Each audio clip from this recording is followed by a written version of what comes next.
The Leaning Tower of Pisa looks like a building frozen in the middle of a collapse. It weighs nearly 14,500 tons. It rises approximately 56 meters above the ground, and its upper section hangs almost 4 meters away from where it would stand if the tower were perfectly vertical.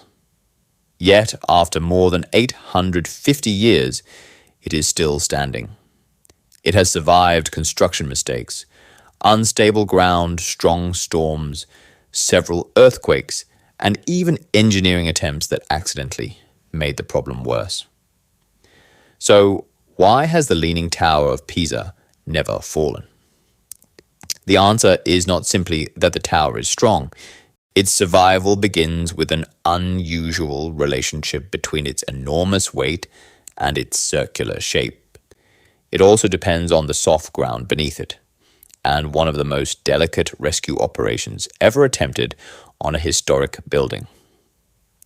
To understand why it leans, we must first go back to the year 1173. Pisa was one of the wealthiest maritime cities in Europe. The city wanted a magnificent bell tower beside its cathedral. The new tower would be built from marble, with circular galleries, decorated arches, and columns surrounding every level. But beneath this beautiful design was a serious problem. The builders had chosen a construction site with extremely weak ground. The tower was founded on a circular foundation, only about 3 meters deep. That would already be unusually shallow for a modern building of this weight. But the ground beneath Pisa made the situation much worse. The city stands on a coastal plain, shaped by rivers, and the nearby sea. Below the tower are layers of soft clay, sand, and marine deposits. These materials can compress and move when a heavy load is placed above them. The problem was not that the tower began sinking. Most large buildings experience some settlement.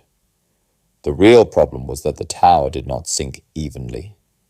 The ground on the southern side compressed more than the ground on the northern side. One part of the foundation moved down farther than the other. This is known as differential settlement, and when the foundation tilted, the entire tower above it tilted as well. By 1178, after workers had constructed only a few levels, the lean was already becoming visible. The tower had started moving sideways before it was even close to being completed. Construction then stopped. The half-built tower was left standing above the ground that had already begun to move. The warning was visible in the lower levels, but the builders did not yet understand the soil beneath them. What happened during the long interruption would become an unexpected part of the tower's survival. This pause was not originally part of an engineering solution. Pisa was involved in conflicts with neighboring cities, and money and labor were needed elsewhere. Construction remained suspended for decades. Strangely, this interruption may have saved the tower. The enormous weight of the completed structure had not yet been placed on the weak ground. During the pause, the soil beneath the unfinished tower slowly compressed. As it consolidated, the ground became somewhat stronger. If the builders had continued quickly to the full height, the ground might not have had enough time to adjust. The tower could have become unstable and collapsed during construction. Work eventually resumed in 1272. The new builders could clearly see that the lower structure was leaning. They made the columns and walls on one side of the upper floors slightly taller than those on the other side. They were trying to guide the tower back towards the vertical, but the foundation continued to move as more weight was added. Instead of becoming straight, the tower developed a slight curve. Look carefully today, and you can see that it is not a perfectly straight cylinder leaning to one side.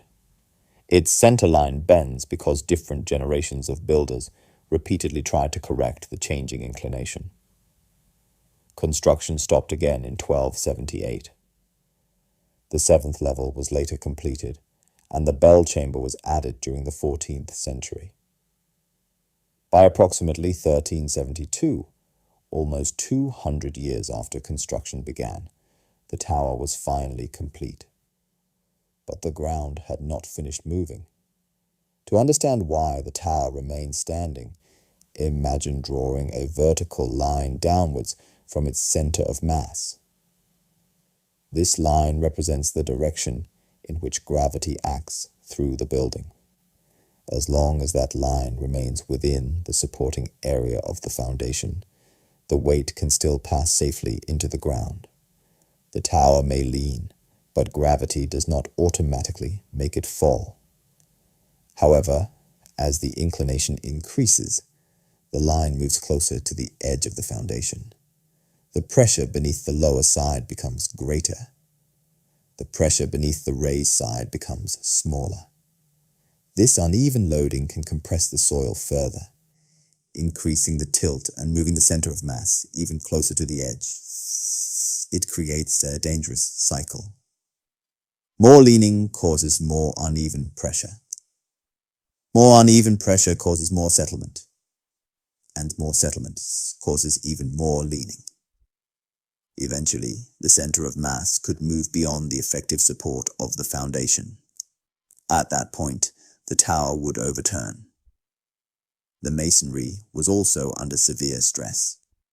The walls at the base are approximately 2.4 meters thick, and their circular form is very important. A circular masonry structure can distribute compression around its walls without the weak corners found in square or rectangular towers.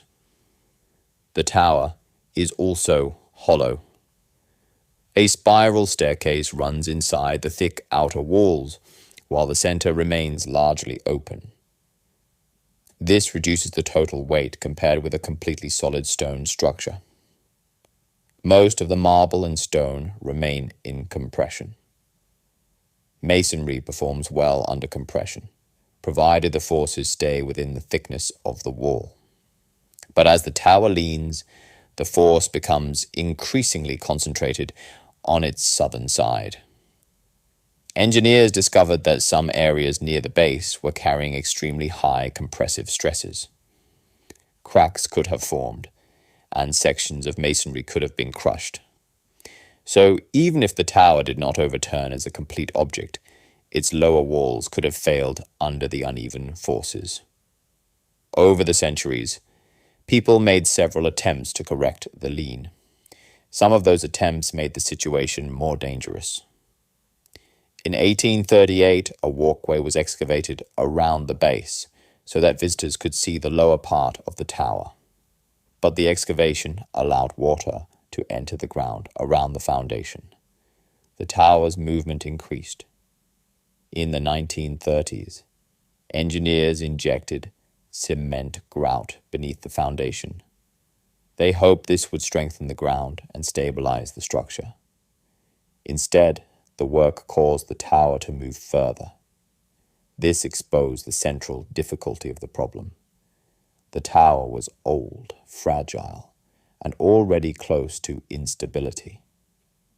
A sudden change beneath the wrong side of the foundation could cause an irreversible movement. Engineers could not simply lift the lower side with hydraulic equipment. They could not install deep piles beneath it without seriously disturbing the ground. They could not inject large quantities of material and assume the soil would respond evenly. And they could not straighten the tower completely. Its lean had become part of its identity. The objective was not to make the tower vertical. The objective was to preserve the visible lean while creating a safe margin against collapse. By the late 20th century, the situation had become critical. The inclination had reached approximately 5.5 degrees. The tower was continuing to rotate at a small but measurable rate. In 1990, it was closed to visitors.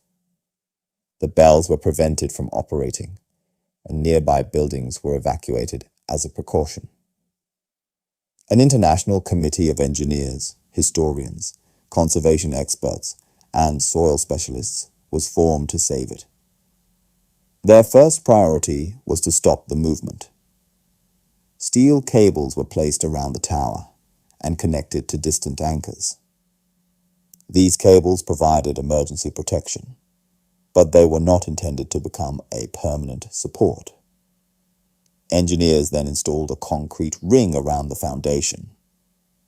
Hundreds of tons of lead counterweights were placed on the northern side, which was the raised side of the tower. The counterweights created a force in the opposite direction to the lean. For the first time, engineers were able to move the tower very slightly towards the north.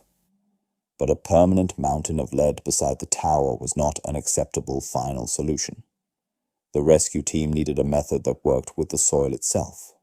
Their chosen solution was called soil extraction, or under-excavation.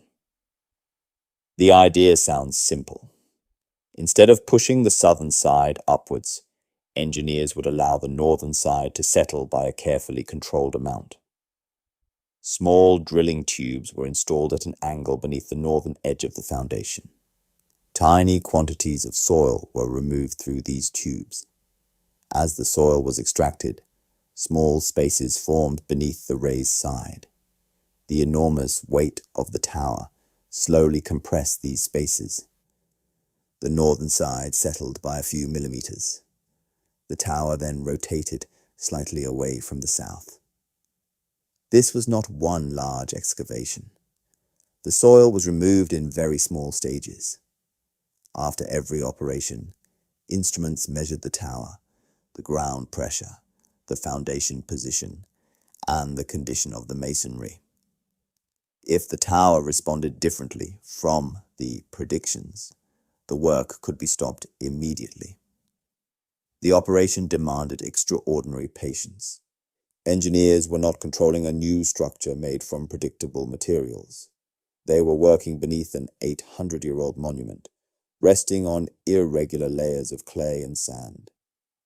Even a small error could have accelerated the movement they were trying to stop. The soil extraction succeeded. The top of the tower moved northwards by approximately 45 centimeters. The inclination was reduced to about 4 degrees. This returned the tower to roughly the position it had occupied around 2 centuries earlier. More importantly, the intervention increased its stability. The line of force from the tower's weight moved farther inside the safe area of the foundation. The extreme pressure beneath the southern edge was reduced. The dangerous cycle of increasing inclination was interrupted. The visible lean remained, but the risk of overturning became much lower. The tower reopened to visitors in December 2001. Later, monitoring showed that its movement had effectively stopped. Engineers expect the work to protect it for at least another 200 years, provided its behavior continues to be carefully monitored. But the tower's survival contains another surprising engineering story. Since the Middle Ages, the region has experienced several significant earthquakes. A tall, leaning masonry tower on soft ground sounds like exactly the type of structure that should perform badly during an earthquake. Yet the Leaning Tower of Pisa survived. Research suggests that the soft soil which created the lean may also have helped protect the tower from earthquake damage. During an earthquake, the ground vibrates at different frequencies. If these vibrations match the natural frequency of a structure, the movement can become much stronger. This is known as resonance. The soft ground beneath the Tower of Pisa interacts with the heavy and relatively stiff tower.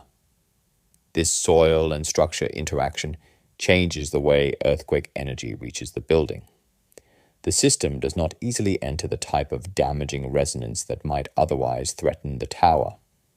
In simple terms, the weak ground helped filter and alter the earthquake vibrations. The same soil that nearly caused the tower to collapse slowly may have protected it from collapsing suddenly. Its shallow foundation caused the original problem. The soft ground compressed unevenly and created the lean.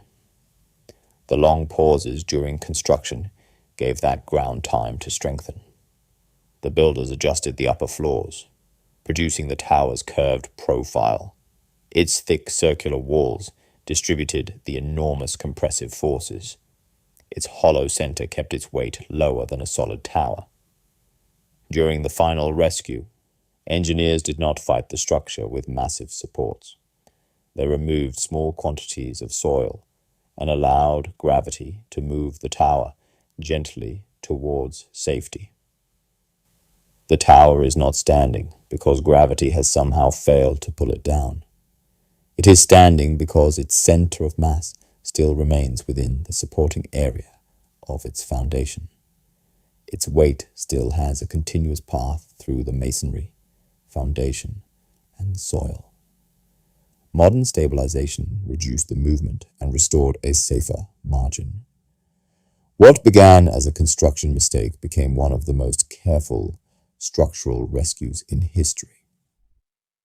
That is why the Leaning Tower of Pisa has never fallen.